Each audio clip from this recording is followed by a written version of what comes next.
এবং তুমি যখন তোমার অ্যাডমিশনের ফেজে যাবা, বুঝছো, অ্যাডমিশনের ফেজটা না খুব ইন্টারেস্টিং।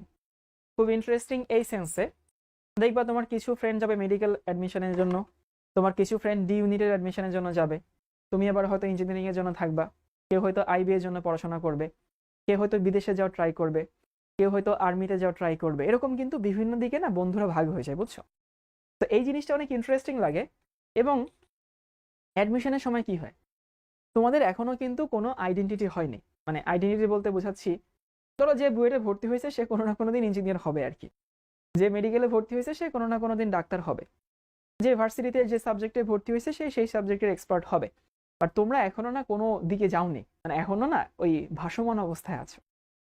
তো তখন আসলে কি হয়, মানে একে তো হচ্ছে ফ্যামিলির প্রচুর এক্সপেকটেশন তোমার মাথায় আছে, সবাই ধরেই নিছে তুমি চান্স পাবা। তোমাদের মধ্যে কিন্তু ম্যাক্সিমামই এরকম, যে স্কুলে থাকতে এত ভালো ভালো রেজাল্ট করে অভ্যস্ত, তোমার পরিবার ধরেই নিছে যে হইতেছে তুমি চান্স পাবা।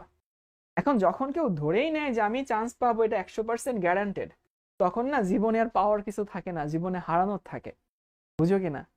মানে ধরো তুমি যদি ধরেই নাও আমি এটা পারবো, তাহলে এখানে তো তোমাকে ইমপ্রেস করার আর আমার কোনো জায়গা থাকে না, কারণ তুমি তো ধরেই নিছো আমি পারবো।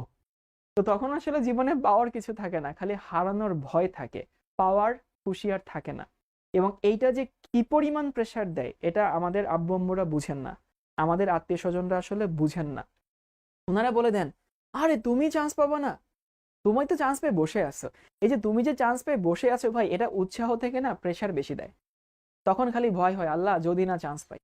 এবং অনেক সময় মনে হয়, ধরো তুমি চান্স পাইলা না, তো চান্স না পাইলে আমার ক্যারিয়ার যে নষ্ট হইতেছে এর থেকে বেশি ভয় লাগে মানুষে কি বলবে। লিটারালি ভাই এটা হয়, যে অনেকেরই মধ্যে, সে যে চান্স পায় নাই, তার যে ক্যারিয়ার হচ্ছে ডাউনফলের দিকে যাচ্ছে, সে যে ভালো ভার্সিটিতে পড়তে পারছে না, এই টেনশন থেকে তার মাথায় আসে এইটা, যে আমি মানুষকে কি জবাব দিব, মানুষ আমারে কি বলবে। আর তুমি যখন ভালো করবা না ভাই, আমি তোমাদেরকে একটু আগের থেকেই ভয়টা দিচ্ছি, ভয় দেওয়াটা ভালো, অন্তত ভয়ের ঠেলায় হইলেও পড়তে বসবা। ধরো প্রথম পরীক্ষা হয় মেডিকেল,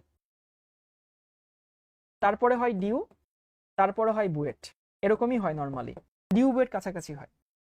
তোমার কিছু বন্ধু দেখবা মেডিকেলে হয়ে গেছে, তারা আলহামদুলিল্লাহ ডিএমসি, আলহামদুলিল্লাহ সলিমুল্লাহ, আলহামদুলিল্লাহ অমুক মেডিকেল, এরকম দিয়ে ফেসবুক ভরাই দিবে। এরপরে ডিউ রেজাল্ট দিবে, কিছু বন্ধু আলহামদুলিল্লাহ ডিউতে অততম, আলহামদুলিল্লাহ ডিউতে অততম, তারপরে বুয়েট, আলহামদুলিল্লাহ বুয়েট সিএসসি, আলহামদুলিল্লাহ বুয়েট ট্রিপলি। এরকম যখন করবে, এবং আল্লাহ না করুক, আমি কখনোই চাই না তোমাদের কারোর সঙ্গে এরকম হোক, বাট যদি এরকম হয়, তখন দেখবা তোমার ফেসবুক আইডি ডিএক্টিভেট করে রাখা লাগছে। মানুষ তোমাকে ফোন দিলে তোমার কাছে মনে হবে যে এখন বোধহয় আমাকে এমন কিছু বলবে যেটা আমার চান্স না পাওয়া সম্পর্কিত কিছু একটা হবে। তো এইটা যে এত পরিমাণ একটা খারাপ সময়, মানে এত পরিমাণ, এই যে বিভিন্ন সময় দেখো মানুষ সুইসাইড করে, কেন করে? মানুষ কি শখে করে? একটা মানুষ ডিপ্রেশনের কোন লেভেলে গেলে তার কাছে নিজের জীবনকে তুচ্ছ মনে হয়? তো এইটা আসলে মানে তোমরা এখনো হয়তো টের পাচ্ছ না, বাট এটা যখন আসবে তখন তোমরা প্রেশারটা ফিল করবা, যে এই সময়টা একটা স্টুডেন্ট কতটুকু ভালনারেবল থাকে।